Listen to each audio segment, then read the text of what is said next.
Rising Moons travelers. I am making this as an addendum video to the playlist that I made for maintaining and preparing your BB-8 droid for long-term storage and or display. I realized that somehow the video that I made showing the board removal process disappeared. I don't know where it is, and it's not in the playlist, and I didn't save it apparently. So this is another droid. Already maintenance has already been done on the gearboxes, etc. And this is the version that has the bracket in it to hold the board up. So I didn't have to do anything special. I didn't even bother to tape up the leads or anything like that because I'm not really worried about anything going going awry. The other thing to note about this particular one is that you'll see here there's an extra board. This extra board is the tilt mod available from, I believe Ruth Sarian designed the board, and there are some components that go onto it as well as a little tilt switch, and it allows you to not have to turn off the droid. You can just let it go to sleep, and then to wake it back up, you can tilt it upside down, tilt it back again, and it resets the board and wakes everything back up, and it will then again once again respond to radio inputs from the controller. So this video will be just about removing this, so you can kind of ignore the power portion here. So okay, so sorry, all the screws just got picked up by the magnet here. Bear with me just a minute. Okay. All right, so to remove the plugs here, what you want to do is first and foremost be very, very careful with this lead here. So what I always do is I remove that first and plug it back in last, right? And to remove it, what you can do usually is if you can get a grip on it and you have the type where the board is mounted down, you can usually just kind of grab it between your fingernails and kind of walk it out. Okay, and it'll come out. If it doesn't come, if you can't do that, if you don't have a small pair of like needle nose pliers or something like that to grab onto it, right? What you can do also is, let me insert it back again and I can show you. So the other option that I've had to do a few times is to get something sharp. Let me see if I can get that to focus. Right, get something sharp. This is just an old Radio Shack soldering pick to do board repair and stuff like that with it. But what I'll do is I'll take that and I'll push it underneath. Let me see if I can zoom in a little bit for you. There we go. Right, I will push it underneath the middle part of the plug. This little shaft right here. I'll kind of put it in that space and then gently pull towards myself and it comes out, right? That way I'm not causing any undue stress. I'm not tweaking on those plugs at all because they're pretty fragile. So again, that's the most fragile plug. So then what I'll do is I'll take it, let me go back here, sorry. I'll take it and I'll actually just tuck it back in behind the card reader board, just so it's kind of out of the way, right? It keeps it from getting snagged on anything or anything like that. I'll just tuck it back there, right? And then the rest of the plug removal process is relatively simple. Most of these other plugs are pretty tough. You can just pull on them by the cable and they should come right out.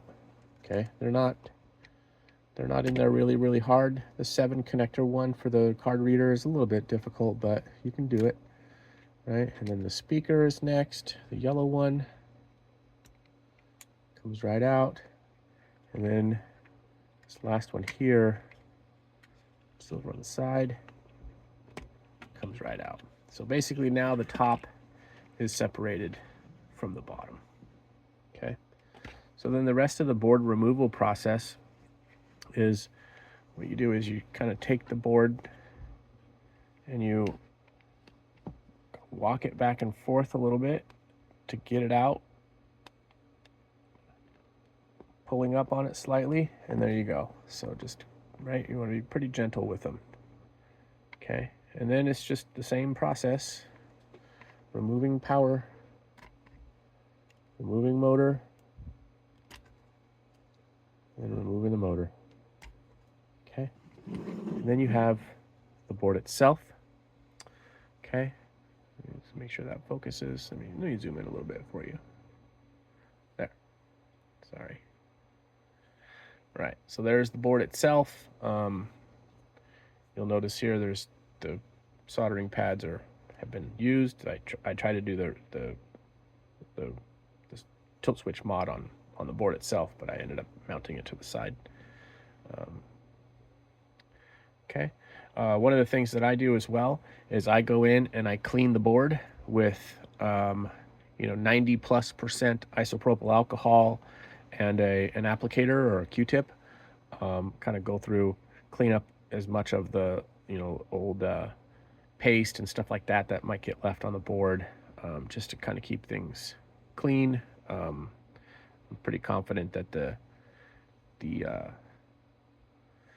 soldering flux that they use is not going to damage the board, even if it's left on it for quite some time. But again, it's because I know it's there and I know it's going to be dirty, I'm going to clean it. So okay, so essentially then the process to reinsert the board is just that same process, but in reverse, right? So all the plugs for the motors, let me zoom back out. All the plugs for the motors and everything are color coded. So we're just going to match up the colors with the plugs. Okay. Power. Okay, so once those three are in, we're going to put the board back on. We're just going to slot it right back into the holes where it goes there. Hold there. And slot right there. Okay. We're just going to slot it back in.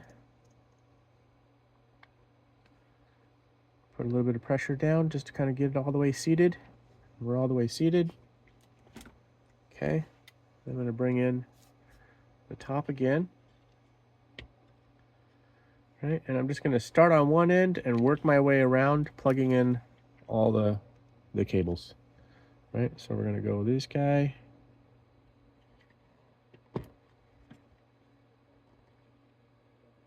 Plugged in. We're going to speaker.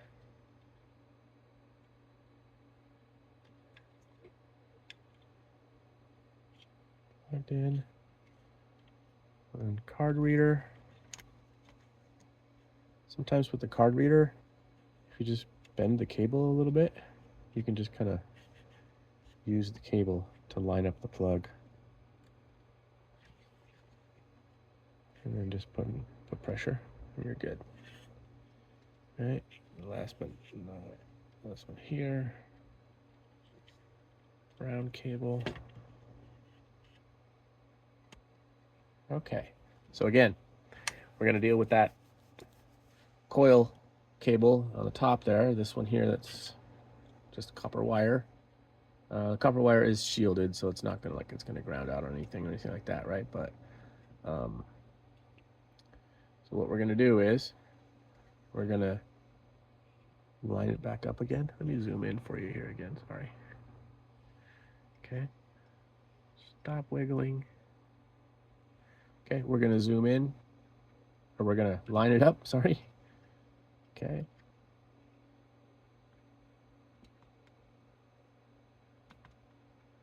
Sometimes it's a little bit fiddly.